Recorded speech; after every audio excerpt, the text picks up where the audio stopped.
Itu di saya. Aturan secara umum mungkin itu. Selebihnya aturannya sama dengan Pak Adi. Nanti Bu Elsa juga mungkin punya aturan tersendiri, platformnya sendiri, silakan dipastikan lagi. Jadi kalau di saya persilahkan co-host 1 orang, 2 orang, 3 orang juga boleh. Misalkan kalau ada kendala, saya akan jadikan co-host untuk membantu traffic dan merekam jika memungkinkan, supaya kalian bisa mengulang materinya. Slide PPT pun belum tentu saya posting nanti di menjelang UTS. Kemungkinannya paling sering tidak saya posting karena kendala waktu dan jaringan biasanya.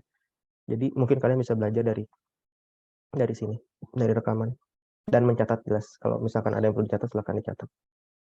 Oke, saya coba share dari mitosis meiosis sudah pernah dijelaskan pembelahan sel? Belum, Pak. Oh, belum. Baik. Oke. Oke. Berarti sel hanya organel ya, terakhir ya? Iya, Pak. Baik. Oke. Sudah terlihat? Sudah, Pak. Oke. Jadi gini, pertemuan kita tentang materi, sorry, saya stop dulu. Oke. Pertemuan kita tentang materi genetik itu akan mungkin ada 4 pertemuan kali atau 5 atau 6 bahkan 1, 2, 3. Setidaknya ada 4. Jadi kita ketemu Selasa dan Kamis. Nah, Kamis itu 1 SKS hanya 50 menit. Biasanya yang saya lakukan dalam 50 menit itu baik luring atau daring adalah penugasan atau belajar mandiri karena 50 menit itu waktunya cukup singkat untuk memberikan penjelasan. Jadi biasanya adalah penugasan atau belajar mandiri, biasanya saya berikan materi entah slide saya atau entah video pembelajaran atau apapun. Jadi 50 menit itu kita berdiskusi secara mandiri, baik sinkronus atau asinkronus.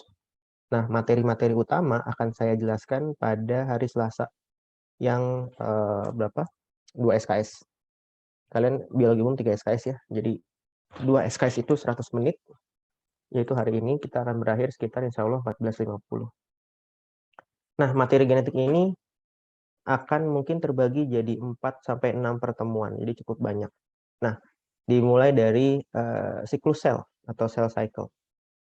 Kemarin kalau saya boleh tahu, pembelajaran Pak Adi dibuat per kelompok itu enggak? Ya sih, atau seperti apa Pak Adi? Menjelaskan slide atau ada kelompok untuk presentasi atau gimana? Menjelaskan slide saja, Pak. Oh, baik. Oke, kalau gitu. Oke, kalau gitu saya samakan. Maaf sebelumnya, Jadi, ya, kemarin saya kan sempat bilang Bapak ya untuk hari Selasa itu 2 SKS. Itu kebalik, Pak. Yang Selasa itu 1 SKS, yang Kamis dijadwal itu 2. oh, oke. Berarti sekarang 1 SKS ya? Iya, Pak. Oh, berakhir jam 13.50 dong? Iya. Oh, baik. Kamis yang 2 SKS? Iya, Pak. Kamis jam berapa, Ciasi? Jam 10, Pak. Sampai 11. Oh, oke. Saya ada praktikum ini soalnya. Oke. Nanti saya berkabar deh sama Ciasi. Saya pikir hari ini yang 2 SKS. Berarti hari ini hari 1 SKS, besok yang 2 SKS. Kamis yang 2 SKS gitu ya? Iya, benar, Pak. Oh, oke. Kalau gitu hari ini kita overview. Kita overview aja apa yang akan kita pelajari. Jadi materi besarnya adalah genetika dan pewarisan sifat. Itu judul besarnya ya. Jadi genetika dan pewarisan sifat di biologi umum. Nanti kalian dapat mata kuliah sendiri namanya genetika. Jadi ada mata kuliah di semester 3 gitu ya, insya Allah. Itu mata kuliah genetika. Isinya fokus tentang genetik, materi genetik. Nah, di dalam biologi umum, genetika ini kita jadikan subbagian. Jadi tidak kita jelaskan secara menyeluruh atau secara detail.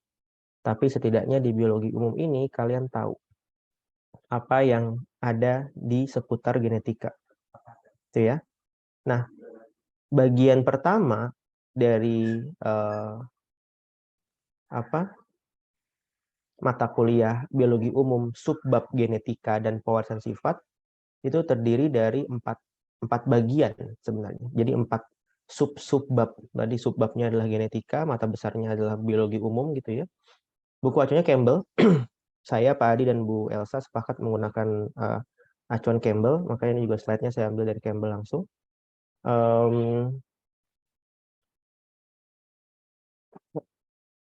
Dia ada sebagian genetik di dalamnya.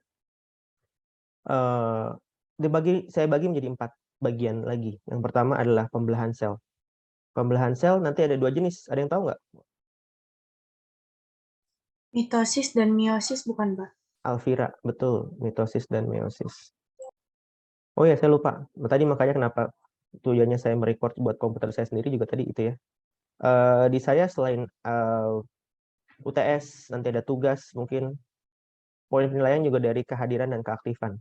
Jadi silakan kita berdiskusi. Nanti kalau ada yang mau ditanyakan, ada yang kurang jelas, ketika saya bertanya atau melemparkan pendapat, silakan di ini ya, kita berdiskusi bebas. Ini karena kalian mahasiswa baru, ingat gitu ya, bahwa pendapat mahasiswa itu nggak pernah salah gitu, karena kalian mahasiswa masih belajar.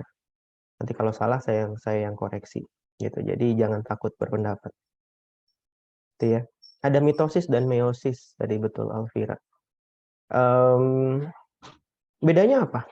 Yang kalian tahu sebelum saya masuk ke materi nanti. Kita sekarang overview aja dulu. Hari ini overview 50 menit ke depan. Bedanya apa? Mitosis dan meiosis. Ada yang tahu nggak? Saya izin menjawab lagi, Pak. Alvira, Kalau boleh. Silakan. meiosis itu dia tahapannya lebih panjang, Pak. Jadi dia berulang. Kalau mitosis itu cuma sekali aja tahapannya. Oke. Saya keep dulu. Ada lagi? Pak, saya izin menjawab. Kayla boleh menambahkan, silakan. Kalau mitosis itu untuk pertumbuhan sel, kalau meiosis untuk perkembangbiakan. Oke, mitosis untuk pertumbuhan, meiosis untuk perkembangbiakan atau reproduksi gitu ya Kayla ya? Ya. Baik, ada lagi? Saya izin menjawab, Pak. Ada 2, Kansa dan Shirley. Siapa dulu nih? Saya boleh? Oke, Shirley dulu boleh deh. Nanti setelah Baik. itu Kansa. Silakan Shirley. Kalau mitosis itu menghasilkan sel anakan yang sama-sama sel induknya. Oke. Kalau meiosis, sel anakannya kalau nggak salah berbeda ya, Pak? Sama Berbeda. sel induk. Sama sel induk. Shirley bisa menambahkan bedanya di mana mungkin biar lebih sempurna? Apa yang berbeda? Atau pas Shirley? Kayaknya pas nih.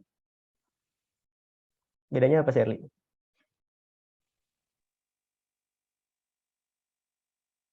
Sudah tahu Shirley bedanya?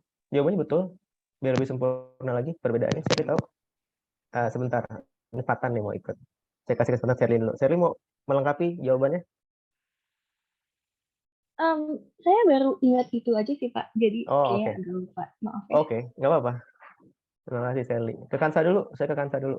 Silakan Kansa. Saya nambahin aja tadi yang Shirley bilang, Apa? itu 2N ya Pak, sama kayak Oke. ini. Oke. Kalau meiosis itu pembelahan selnya berkurang jumlah kromosom menjadi separuhnya. Oh, baik. Jumlah kromosomnya yang berubah. Tadi ada 2N disebutkan. Oke. Fatan, tadi mau mengomentari apa Fatan? Itu Suaranya, putus-putus Fatan suaranya. halo, tes. Ya, masuk Fatan, silakan. Kalau mitosis itu ketika membelah dia jadi tetap diploid. Kalau Oke. meiosis itu jadi berubah. Oke, dapat info baru dari Fatan, tadi 2N disebutnya diploid, N itu disebutnya haploid. Ada lagi terkait perbedaan mitosis meiosis yang belum disebutkan sama teman-teman kalian? Izin menambahkan, Pak. Akhirnya Untuk boleh. anakannya itu untuk mitosis itu dia identik dengan induknya. Kalau misalnya meiosis itu tidak identik. Oke, berbeda ya. Tadi berarti parameternya kromosom tadi. Betul. Ada lagi?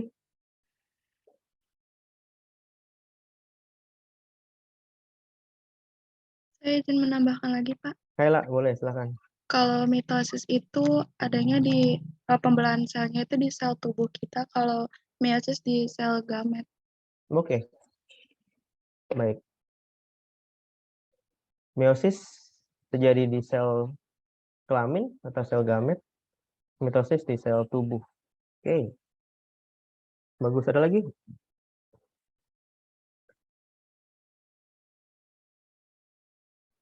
Saya izin menjawab, Pak. Alicia, silakan Alicia. Kalau jumlah sel anakan mitosis itu hanya 2, sedangkan meiosis itu ada 4. Bagus. Jumlah hasil anakannya tadi berbeda, isinya, kromosomnya. Sekarang jumlahnya berbeda, betul, hanya 1 menjadi 2 sel, meiosis 1 menjadi 4 sel. Ada lagi yang mungkin lebih advance lagi perbedaannya? Atau ada yang mau nambahkan? Artinya sebenarnya sudah cukup banyak untuk pengetahuan biologi umum kalian sudah cukup baik. Cuma ada lagi nggak? Dan masih ada sebenarnya, tapi tadi yang saya bilang, ini lebih detail. Mungkin ada yang tahu, mungkin tidak ada yang tahu. Untuk biologi umum. Tambahan, Pak. Nahira, silakan Nahira. Kalau pembelahan mitosis itu tahapannya ada profase, metafase, anafase, sama telofase. Kalau meiosis ada meiosis 1 sama meiosis 2. Oke. Tadi sebenarnya melengkapi jawaban Alvira kalau saya nggak salah ya. Yang lebih panjang tadi ya siklusnya ya. Dilengkapi sama Nahira bahwa ya profasenya ada 1, ada profase 2 dan seterusnya. Betul. Ada lagi? Saya, Pak. Safira, silakan Safira. Di mitosis itu tidak terjadi pindah silang sifat ya, Pak. Kalau di meiosis itu terjadi perpindahan silang sifat. Oke. Ada sebuah proses di dalam mitosis ya. Dalam meiosis maaf tepatnya. Yang di mitosis tidak ada. Yaitu namanya pindah silang. Atau nama textbooknya adalah crossing over. Nanti kita pelajari itu. Tujuannya apa nanti kita pelajari juga. Tapi betul. Tidak ada proses crossing over. Oke. Kayaknya sudah cukup detail nih. Cukup banyak. Jadi itu akan kita pelajari. Mitosis sendiri. Meiosis sendiri. Jadi ini adalah slide tentang mitosis. Oh, saya kasih slide overview kayak gini aja deh. Lagi. Kita akan belajar tentang mitosis. Apa yang dimaksud dengan kromosom tadi? Apa itu kromosom? Pembelahannya 2 menjadi 4. Gitu ya. Terus membelah ada interfase, profase, metafase, anafase, telofase gitu ya. Terus sampai nanti selesai dia membelah mitosis. Oke, kalau saya ganti slide dulu. Yang berikutnya tadi yang saya sampaikan adalah meiosis. Mana meiosis? Sebentar, kok hilang? Bentar, ada saya buka. Oh, ini dia. Sudah saya buka. Bentar. Oke nih. Nah, ini meiosis. Sudah terlihat berubah jadi meiosis sekarang? Sudah tidak mitosis ya? Sudah, Pak. Udah berubah ya. Nah, ini meiosis. Erat kaitannya dengan polarisasi sifat karena ini berpengaruh dengan sel kelamin. Gitu ya. Sel kelamin bentuk kromosom, apa itu kromosom? Tadi yang disebutkan diploid, haploid, 2N, N dan seterusnya. Kita akan belajar di sini. Nah, itu fokus pembelahan. Sementara mungkin tahapannya tidak akan diulang terlalu banyak karena sama profase ciri khasnya apa, metafase apa, anafase apa, telofase apa, interfase apa. Tapi fokusnya di sini adalah bagaimana bisa kromosom yang dibawa oleh sebuah sel itu berkurang. Tadi kalian bilang ada pengurangan, ada penyesuaian, ada 2N menjadi N. Bagaimana itu bisa berkurang dan kenapa harus berkurang pada sel kelamin? Logika dasarnya. Jadi saya ajak kalian berpikir kritis. Tadi kita sudah tahu bahwa meiosis itu terjadi di sel kelamin. Artinya laki-laki itu sperma, perempuan sel telur. Dan kita tahu bahwa meiosis itu ada pengurangan kromosom. Dari diploid menjadi haploid gitu ya. Dari 2 set menjadi 1 set. Kira-kira kenapa harus dikurang? Ada yang mau berpendapat nggak?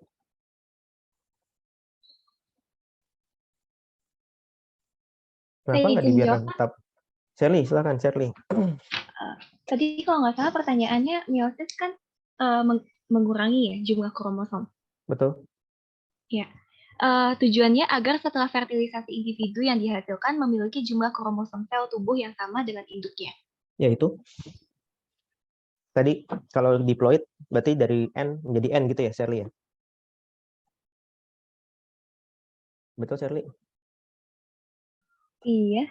Iya, oke. Ya, jawabannya betul. Artinya gini, tepat. Artinya, Individu dewasa, manusia, kita semua, merupakan individu yang diploid. Ini pengantar ya, pengantar aja. Diploid itu artinya 2N. Apa artinya 2N? Adanya 2 set. 2 set itu artinya ada dua paket yang sama. Oke, pengetahuan umum lagi. Kromosom manusia itu berapa ya? Ada yang tahu nggak? Jumlahnya. 46, Pak. Alvira, 46 kromosom. Atau 23 pasang. Atau 23 pasang, betul. Kenapa 23 pasang, Alvira? Maksudnya gimana? Jadi 22 pasangnya itu dia autosom, yang satunya itu gonosom. Oke. Pasangan yang lainnya? Tadi kan 22 pasang gitu ya. Berarti ada Iya. satu, ada dua gitu ya. Ada 22 satu, 22 yang kedua. Maksudnya apa tuh? 23 pasang artinya. 23 pasang, ada 23 yang satu set, 23 lagi satu set lagi. Itu artinya apa? Kok ada 2 pasang gitu?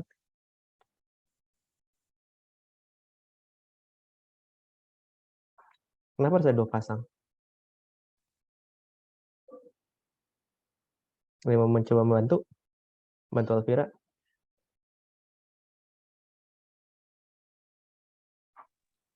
Jawab, Kenapa? Pak. Silakan. Sebentar, ini belum muncul di saya wajahnya. Siapa ini? Izin menjawab, Pak. Ya. Fatan. Silakan, Fatan. Ya. Jadi alasannya kenapa ada sepasang gitu karena dalam kromosom ada 2 sentromer kalau nggak salah namanya, Pak, yang kayak benang itu, ya itu sepasang, Pak. Oh, oke. Baik, saya keep dulu ya. Nanti saya tanggapi. Oke. Makasih, Fatan. Ada pendapat lain? Silakan. Maksudnya apa tadi 23 pasang yang Alvira bilang tadi? Kok ada 23 pasang atau 46 kromosom? Apa artinya 23 pasang? Ada yang punya pendapat lain? Dari Fatan? Silakan.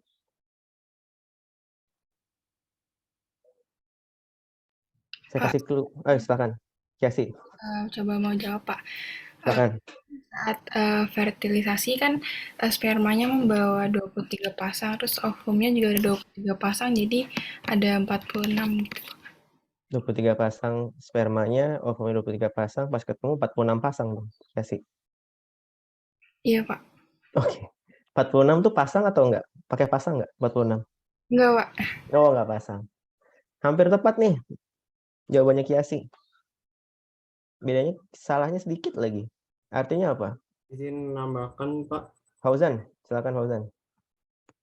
Nah, kan di manusia itu kan ada 46 kromosom. Nah, Betul. itu ada 23 pasang juga. Nah, Kemudian? 2 set kromosom itu terdiri dari masing-masing 23 kromosom, yaitu satu set maternal itu dari ibu dan satu set paternalnya itu dari ayah. Oke. Baik, Fauzan. Terima kasih.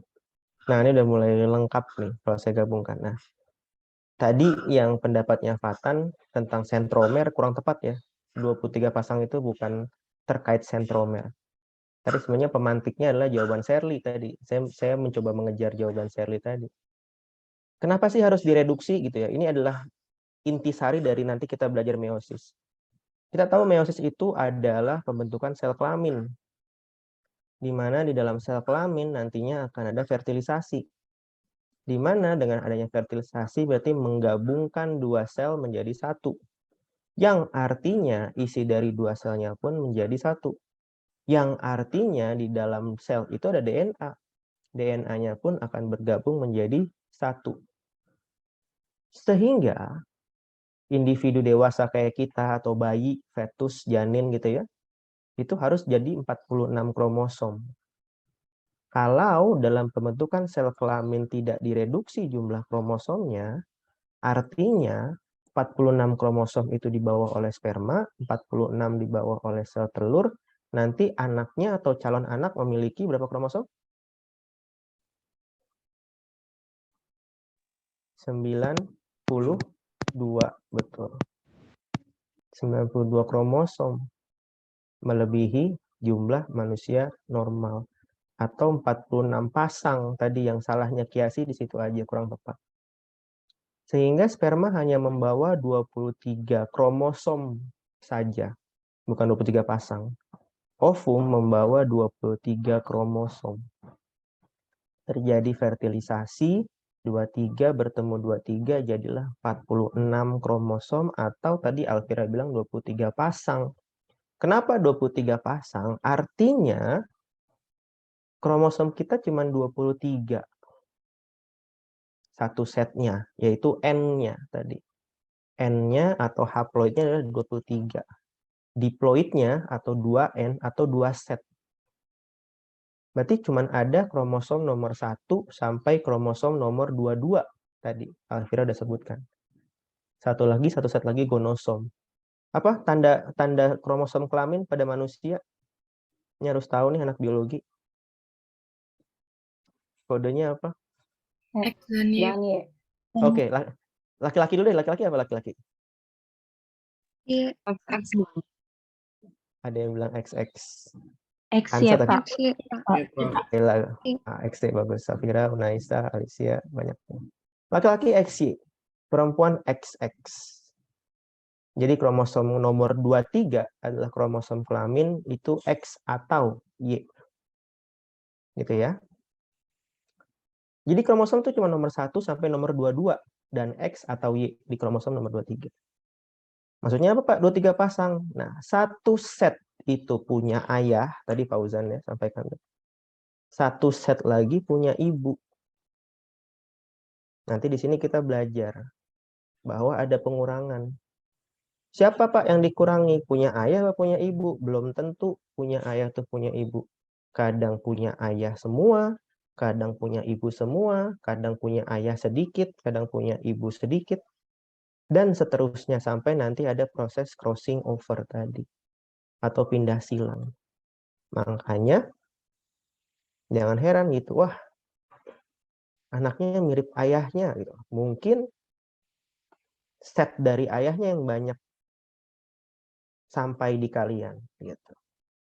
Wah, anaknya mirip ibunya. Mungkin set ibu tadi maternal dan paternal gitu ya. Ma itu mama gitu ya. Gampang ingatnya gitu. Mama jadi maternal gitu ya. Paternal itu jadi dari laki-laki. Nah, itu mungkin. Gitu loh. Kok anaknya nggak mirip ayah atau ibunya gitu. Nah, itu jangan berburuk sangka dulu gitu. Karena gen ini terus diwariskan dari kakek, nenek, mungkin mirip kakeknya gitu. Mungkin mirip neneknya gitu. Jadi jangan berpikir yang enggak dulu gitu. Nah, artinya adalah tadi poin utamanya terkait pengurangan kromosom. Itu yang terjadi pada meiosis dan itu fokus pembahasannya. Nah, ini setelah tentang meiosis semua. Bagaimana meiosis terjadi? Kenapa dikurangi? Apa itu crossing over? Kenapa harus ada crossing over? Bagaimana proses pengurangannya dan seterusnya. Itu ya. Saya ganti slide. Ini slide kedua. Masih tentang genetika dan pewarisan sifat. Setelah kita mempelajari pembelahan sel, kita harus tahu, sudah berubah belum? Jadi, tentang konsep gen. Jadi kalau di dalam textbook judulnya adalah Mendel and the Gene Idea. Jadi Mendel sebagai orang yang pertama kali mengkonsepkan ide tentang gen. Walaupun Mendel nggak bilang gen sebutannya. Mendel hanya bilang bahwa ada nih suatu sifat yang diwariskan atau karakter yang diwariskan. Seiring berjalannya waktu, nanti kita belajar tentang sebutan gen. Apa itu gen? Nanti kita pelajari. Bahwa kok ada bunga ungu dengan bunga putih, anaknya nggak semuanya ungu, masih ada yang putih. Atau bunga ungu dengan bunga ungu, disilangkan kok ada yang muncul putih. Di sini kita akan melihat konsep homozigot, heterozigot, dominan, resesif. Di sini kita belajar.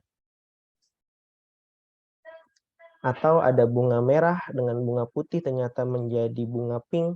Di sini kita belajar incomplete dominance, kodominan, dan seterusnya. Ini ide tentang gen oleh Mendel. Kita akan singgung sedikit tentang pedigree chart, walaupun nggak akan dibahas terlalu mendalam tentang pewarisan sifat pedigree. Oke, slide ketiga. Saya stop lagi. Di slide keempat, masih dalam konteks genetika dan pewarisan sifat, kita akan belajar tentang chromosomal basis of inheritance. Apa itu chromosomal basis of inheritance? Jadi ini adalah tentang konsep-konsep kromosom sebagai materi pembawa sifat. Mendel nggak tahu yang bawa sifat siapa. Bahkan Mendel nggak tahu ada DNA dalam saat itu. Jadi Mendel hanya mengeluarkan ide, diteliti, oh ternyata yang bawa sifat DNA, oh ternyata yang bawa sifat itu di dalam DNA yang namanya kromosom, oh ternyata gen itu di dalam kromosom. Nah ini kita pelajari tentang pewarisan sifat pada kromosom. Di sini kita akan belajar bahwa ada kromosom yang bisa menyilang bebas. Ada kromosom yang terpaut oleh kromosom seks atau terpaut oleh kromosom lain. Makanya ada sifat namanya sex link atau terpaut kromosom X. Ini di SMA kayaknya sudah dibahas nih. Coba sebutkan penyakit-penyakit yang terpaut oleh kromosom X atau X-link. Ada yang tahu nggak? Izin menjawab, Pak. Alicia, silakan. Buta warna. Buta warna, colorblind, itu X-link, terpaut kromosom X. Makanya yang paling sering kena laki-laki apa perempuan, Alicia? Laki-laki, Pak. Kenapa laki-laki? Karena kromosomnya X-nya cuma 1. Oke, sehingga kalau dia membawa gen itu, langsung kena. Nggak kayak perempuan, harus dua-duanya dulu baru kena. Kalau satu, namanya apa, Alicia? Kalau di perempuan, cuma membawa satu. Pembawa carrier. Carrier. Jadi wanita carrier gitu ya. Jadi di genetika wanita carrier bukan wanita yang bekerja ya di kantoran gitu, bukan ya. Tapi wanita yang membawa satu sifat pada kromosom X-nya. Selain colorblind, buta warna, ada lagi nggak? Saya izin menjawab, Pak. Unaisah dan Samuel. Unaisah dulu nih, baru Samuel. Unaisah. Penyakit hemofilia, Pak. Hemofilia. Oke, hemofilia. Darel, Samuel mau jawab apa? Samuel apa Darel nih manggilnya nih? Sama, Pak. Sama, Pak. Sama Samuel. seperti hemofilia. Hemofilia. Oke, Unaisah udah jawab hemofilia. Samuel deh, saya kasih kesempatan biar dapat poin juga. Contohnya di mana Samuel hemofilia yang terkenal? Saya lupa ini sih, Pak. Bapak ingat, ini paling terkenal ini. Siapa yang punya penyakit hemofilia di dunia ini dan jadi sorotan? Wah, kayaknya belum sampai nih beritanya ke kalian. Ada yang tahu? Fatan kayak mau on mic. Fatan mau jawab? Takut salah namanya, Pak. Oh, takut salah. Siapa Fatan? Nggak apa-apa. Mumpung orang yang nggak ada. Putus-putus, Tan. Siapa Fatan? Hawking bukan, Pak. Siapa? Putus-putus. Baik, putus-putus. Tes. Ya, masuk. Stephen Hawking bukan, Pak. Stephen Hawking bukan. Saya Stephen Hawking. Yes, Bukan, Pak. bukan Stephen Hawking. Nggak apa-apa. Nggak ada yang tahu berarti ya? Hemofilia dialami oleh... Izin menjawab, Pak. Hemofilia dialami oleh... Nisa, silakan Nisa. Silakan Nisa. Royal Family bukan, Pak? Siapa tuh Royal Family? Queen Victoria. Oke. Baik, betul ya. Jadi artinya Royal Family itu adalah kerajaan Inggris atau Victoria. Kemarin anaknya baru wafat, siapa? Elizabeth. Atau Queen Elizabeth. Elizabeth. Gitu ya. Jadi dia membawa gen hemofili pada keturunannya. Dan itu Royal Family bukan kebetulan. Silsilahnya sangat jelas. Jadi sangat populer untuk dipelajari. Dan kita tahu bahwa hemofilia adalah penyakit X-linked, berarti yang jadi sorotan adalah anak laki-lakinya dari Queen Victoria, anaknya Ratu Elizabeth, Pangeran Charles yang baru diangkat jadi raja, Pangeran William, Pangeran Philip. Itu jadi topik menarik untuk dilihat. Gitu. Itu hemofilia. Itu dua yang paling terkenal tentang penyakit X-linked. Nanti ada juga yang Y-linked, penyakit tentang kromosom Y. Mungkin itu nggak seterkenal penyakit X-linked. Nanti kita juga belajar tentang kelainan kromosom. Ada ploidi, ada aneuploidi, ada polyploidi. Salah satunya adalah sindrom Down, yang bertambahnya satu kromosom pada nomor, ada yang tahu? Nomor 21 ya Pak? 21, Safira, betul. Penambahan satu kromosom pada 21. Jadi trisomi namanya. Ini kita belajar di slide ini, chromosomal basis of inheritance. Nah, setelah itu nanti yang terakhir, kayaknya belum saya buka ini. Slide-nya belum saya buka. Iya, nggak ada. Belum saya buka, mesti saya cari dulu. Yang terakhir adalah kita akan mempelajari tentang konsep molekular, walaupun nggak detail, bagaimana suatu gen itu bisa diekspresikan menjadi suatu sifat. Nanti kita akan belajar sedikit tentang replikasi, transkripsi, translasi, dan seterusnya. Mungkin di SMA juga sempat disinggung. Oke. Sebagai awalan, itu yang akan kita pelajari dalam setidaknya 4 pertemuan sampai 6 pertemuan ke depan. Ada yang mau didiskusikan sejauh ini? Silakan. Izin bertanya, Pak. Pak Tan, silakan Tan. Saya sempat penasaran, Pak, kalau penyakit-penyakit seperti yang X-linked itu yang berhubungan dengan gen, itu tuh suatu penyakit yang natural ada selayaknya penyakit, mungkin penyakit demam, itu kan sesuatu yang normal ya Pak untuk terjadi. Penyakit gen itu sesuatu yang normal untuk terjadi atau sesuatu di luar seharusnya terjadi. Baik. Terima kasih, Pak Tan. Menarik tanyanya. Apakah dia hal yang natural, itu ya, normal atau tidak normal gitu. Nah, jadi definisinya gini. Saya paham nih, ini bahasa Pak Tan sebagai orang yang baru belajar biologi umum. Saya luruskan gini berapa hal. Pertama, berapa penyakit itu sekarang gini, pemahaman kalian dulu ya pertama, bahwa sekarang trennya penyakit itu pasti dikaji aspek genetiknya. Contoh, diabetes gitu ya. Dulu mungkin belum dikaji, oh ternyata genetik nih diabetes. Jantung, oh genetik nih jantung. Kalau ada yang orang tuanya misalkan, mohon maaf gitu ya, atau kakeknya, atau silsilahnya gitu. Jadi makanya sangat penting gitu. Mempelajari genetik itu salah satunya adalah kita bisa lebih mengenal sisi terdekat kita. Orang tuanya atau kakeknya, neneknya penyakit diabetes gitu ya, mohon maaf. Kemungkinan prevalensi di kita tinggi. Atau kanker.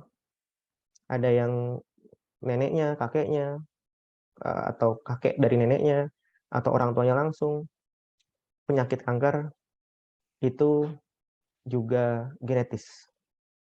Jadi pemahaman penyakit genetis adalah penyakit yang diwariskan. Dan hampir semua penyakit sekarang studinya mengarah ke genetis. Apa yang tidak genetis? Ya, penyakit non-genetis biasanya penyakit yang pengaruhnya sama lingkungan. Misalkan apa?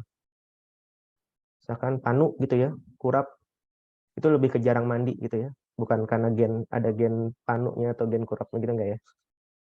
Atau apalagi? Penyakit-penyakit, ya pokoknya di luar genetis lah. Jadi artinya adalah, oh sebentar, saya harus ini.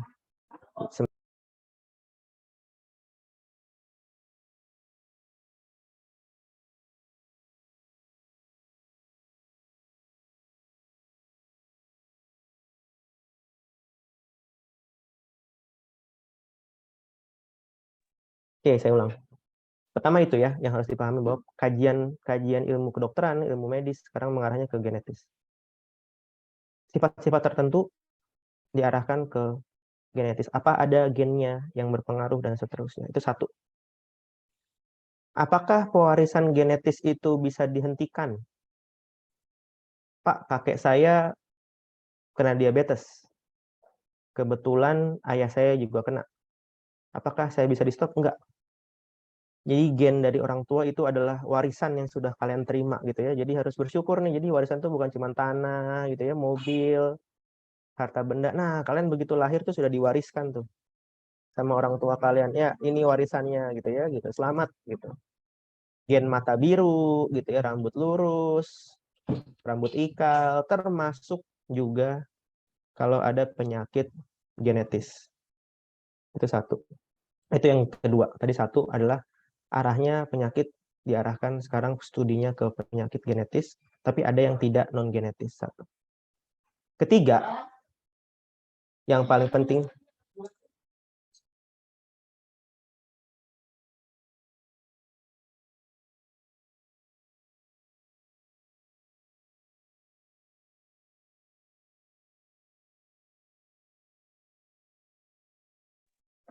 oke. Yang ketiga adalah, ini konsep dasar genetika untuk Fatan dan untuk semua. Ada yang namanya fenotip. Ada yang tahu fenotip apa? Fenotip? Pernah dengar fenotip? Sifat yang terlihat ya. Safira. Apa Safira? Sifat yang dapat dilihat gitu. Sifat yang dapat dilihat. Lawannya apa fenotip? Genotip. Pak. Genotip, sifat yang tidak terlihat. Genotip artinya adalah genetis, artinya yang ada di gen kalian. Fenotip yang terlihat. Terlihat itu bukan berarti dengan mata ya, tapi yang terekspresi kalau bahasa genetikanya. Jadi terekspresi. Bisa dilihat, bisa ya artinya muncul, nampak. Satu hal yang harus diingat, bahwa fenotip rumus dasarnya adalah genotip ditambah lingkungan. Jadi F sama dengan, kalau bahasa Indonesia ya, F sama dengan G tambah L. Kalau dalam bahasa Inggris itu P, berarti phenotype, sama dengan G tambah E, environment. Artinya apa lingkungan? Misal, seseorang yang orang tuanya kena penyakit diabetes, kakek neneknya diabetes, apakah dia membawa gen diabetes? Ya. Pertanyaan kedua, apakah dia akan kena diabetes? Akan kena? Tergantung pola hidup sih, Pak. Betul, restu. Belum tentu. Resikonya besar. Tapi belum tentu. Karena dia tahu sejarah itu, dia menjaga pola makan, dia rajin berolahraga, mengurangi konsumsi gula, dan seterusnya, tidak merokok, tidak minum alkohol, dan seterusnya. Pola hidup sehat pokoknya. Apakah muncul diabetes? Belum tentu. Mungkin nanti tidak muncul sama sekali, atau muncul ketika sudah tua, ketika kondisinya melemah, atau muncul di usia sangat muda. Semuanya tergantung lingkungan tadi, environment. Itu poin ketiga. Nah, poin keempat terakhir yang untuk menjawab pertanyaan Fatan tadi, itu normal nggak sih Pak? Penyakit genetik itu normal atau tidak normal? Gitu. Nah, itu kita kesampingkan. Yang saya mau ceritakan adalah penyakit genetis bermula dari adanya mutasi pada DNA kita. Mungkin dulu belum ada penyakit X, katakanlah. Karena ada mutasi yang disebabkan oleh mutagen. Apa saja Pak mutagen? Nuklir. Ini kalau kita belajar sosial geopolitik ya. Kan kejadian nuklir terbesar ada 2 tuh. Yang kalian tahu yang mana? Coba. Saya tahu. Chernobyl. Chernobyl, betul. Itu yang pertama. Yang paling baru nih tahun 45, 48. Di mana? Di Jepang ya. Hiroshima, Pak. Hiroshima, restu. Nagasaki. Mungkin dulu ada penyakit di Jepang atau di Chernobyl yang belum muncul. Ketika ada nuklir, muncul penyakit-penyakit yang dalam tanda kutip baru dan aneh, katakanlah. Ada yang lahir tanpa tangan, mohon maaf ya, ada yang lahir tanpa kaki, karena mutasi-mutasi tadi. Jadi kalau kita runut kenapa penyakit genetik bisa terjadi, yang pasti karena mutasi. Nuklir salah satunya. Yang lain apa, Pak? Banyak mutagen-mutagen. Mutagen, bahkan sinar ultraviolet itu juga merupakan mutagen. Bisa menyebabkan mutasi. Bahan-bahan kimia juga bisa.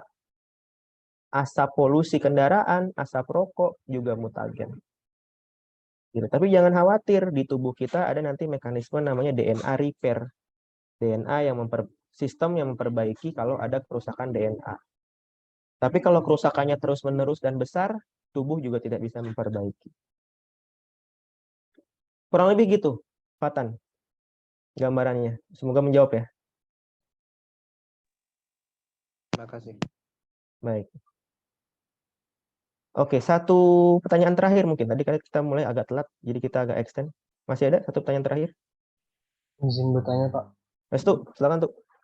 Jadi gini Pak, saya kan pernah dengar satu ceramah Ustadz Zaidul Akbar gitu, yang bilang itu kalau apa yang kita makan dan konsumsi sekarang itu akan berdampak pada anak-anak kita 10 tahun mendatang pas kita udah nikah gitu Pak. Itu menurut Bapak valid atau gimana dari sisi biologi Pak? Baik, baik. Jadi gini. Oke, saya mengawalnya gini. Ketika kita terkena mutagen, saya sambungin sama kita yang tadi ya. Ketika kita terkena mutagen, itu reaksinya tidak langsung kena.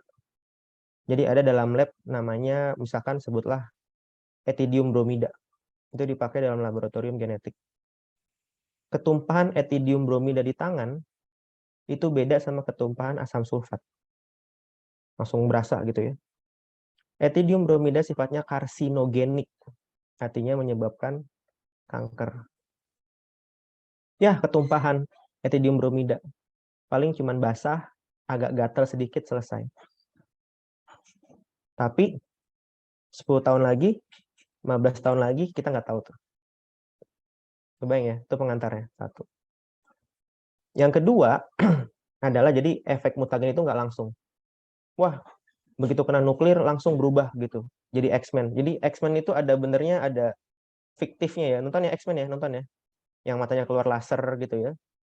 Yang bisa baca pikiran orang gitu karena mutasi gitu ya. Atau karena marah baru keluar sifat mutasinya gitu ya. Karena dia marah, dipicu kemarahan, dia langsung jadi mutan gitu. Nggak seperti itu. Jadi dia sebuah proses yang agak panjang sampai dia diekspresikan. Mereka yang terkena bom atom di Hiroshima, mereka yang terkena ledakan nuklir di Chernobyl, mungkin ya mati aja, selesai. Atau mungkin cuma sakit, batuk, misalkan, pusing, tapi organnya tetap utuh.